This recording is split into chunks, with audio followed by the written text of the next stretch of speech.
তারা যারা যোগ্য তাদের চাকরি না কেড়ে নিয়ে তাদের কাজ করবার সুযোগ দেবেন। বাই চান্স যদি না দেয় তাহলেও মনে রাখবেন, যারা যোগ্য তাদের চাকরি নিশ্চিন্ত করার দায়িত্ব সরকারের।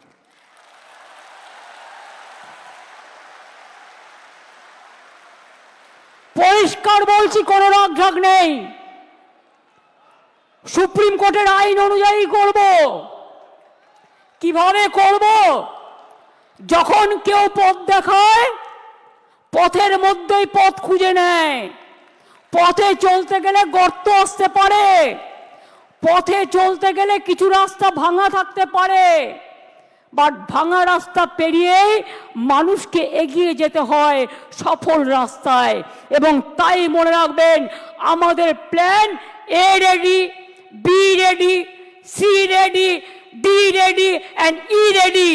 মনে রাখবেন, এই যোগ্য টিচারদের চাকরি যাতে কোনোভাবে না যায়। যদি বলে তোমাকে 2 মাসে প্রসেস করতে হবে, আপনাদের তো কেউ চাকরি টার্মিনেট করেনি এখনো পর্যন্ত, করেছে কি? কোনো নোটিশ পেয়েছেন? আপনার বিরুদ্ধে দুর্নীতি না যদি প্রমাণ করতে পারে, তো কি আপনাকে কেউ যেতে বারণ করেছে? যান না, আপনি আপনার কাজ করুন না। আপনার কাজ কে বারণ করেছে? আপনারা বাচ্চাদের শিক্ষা দেবেন না? আপনারা বাচ্চাদের পড়াবেন না? আপনারা স্কুলগুলোতে ক্লাস করবেন না?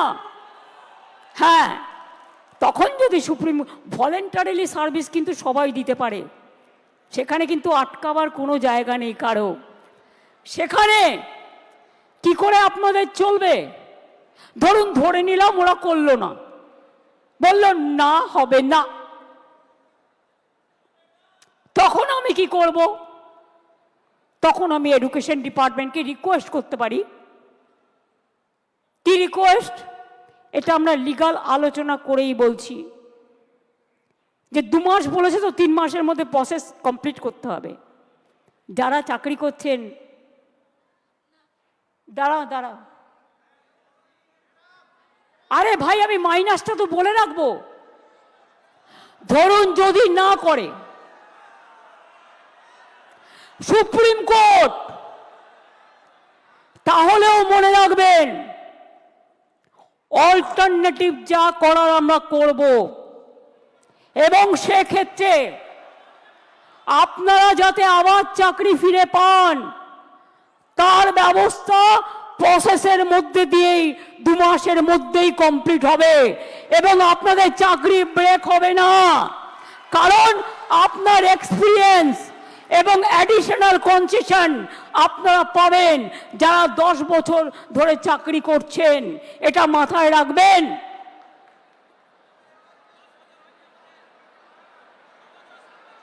আমি চাই মানবিকতার খাতিরে সুপ্রিম কোর্ট কেসটা নিয়ে ক্ল্যারিফাই করে বলুন কারা যোগ্য কারা যোগ্য নয়।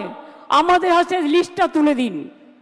2 হচ্ছে, আমরা এটাও জানতে চাইব, শিক্ষা ব্যবস্থাকে ভেঙে দেওয়ার অধিকার তো কারো নেই। 2-3টে এক্সাম্পল দিচ্ছি। মধ্যপ্রদেশের ভেপম কেলেঙ্কারি, বিজেপির রাজ্যে কতজন মানুষকে খুন করা হয়েছিল? 89 জন, আজ পর্যন্ত বিচার পায়নি। নিট নিয়ে অনেক অভিযোগ উঠেছিল, সুপ্রিম কোর্ট নিট কিন্তু বাতিল করে দেয়নি। শুধু বাংলাকে টার্গেট করা হচ্ছে কেন? এটা আমরা জানতে চাই। বিহারে কি হয়েছে, রাজস্থানে কি হয়েছে, ইউপিতে কি হয়েছে? সিপিএম এর আমলে চিরকুট দিয়ে চাকরি হয়েছে এবং বিজেপি রাজ্যেও হয়েছে। অস্বীকার করতে পারবেন না। বাংলার ট্যালেন্টকে আপনারা ভয় পান। কাজে আজকে আমি কথা বলতে এসেছি, 2টো ভাগ এই পর্যায়ের, একটা যোগ্য আর একটা অযোগ্য। যোগ্যদের চাকরি যাতে যোগ্যরা ফিরে পায় মর্যাদার সাথে, সম্মানের সাথে। আমরা প্রথমে ক্ল্যারিটি চাইব। যদি ক্ল্যারিটি সুপ্রিম কোর্ট ক্লিয়ার করে দেয়, আমরা সকলে গ্রেটফুল থাকব। আর যদি না করে, তখন আমাদের রাস্তা থেকেই আমরা রাস্তা বের করে নিয়ে আপনাদের পাশে দাঁড়াবো, যাতে আপনাদের কোনো অসুবিধে না হয়। 2 মাস সাফার করলে 20 বছর সাফার করতে হবে না, আর ওই 2 মাসও পুষিয়ে দেবো। এটা মনে রাখবেন, আমার জীবনে কথা মানে কথা। আমি যদি কাউকে কথা দিই, আমি লাস্ট পর্যন্ত সেই কাজটা করে দেখাই। কারো দোয়া ভিক্ষে চাই না, আপনাদের ভিক্ষা করে খেতে হবে না।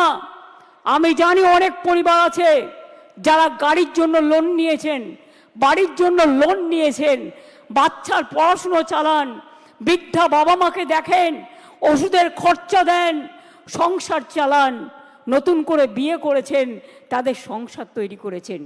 আপনারা কি ভাবেন আমি এত বোকা যে তাদের সবটা বাতিল করে দেব? তারা অযোগ্য নয় জেনেও? এটা হতে পারে না। যারা যোগ্য নিশ্চিন্তে থাকুন, ভরসা রাখুন, আস্থা রাখুন, পাবেনই, চিন্তা করবেন না। কারো চাকরি কেড়ে নেওয়ার অধিকার কারো নেই। আমরা ক্ল্যারিটি চাইব। ক্ল্যারিটি যদি না হয়, আগে পেছে সব আমরা ওটাকে ভরাট করে দেব। Don't worry. আপনারা পড়াশোনা করুন, আপনারা বাচ্চাদের মানুষ করুন, আপনারা সার্ভিসে যান, ভলেন্টারিলি সার্ভিস করুন। কেন আপনারা ভলেন্টারিলি করবেন?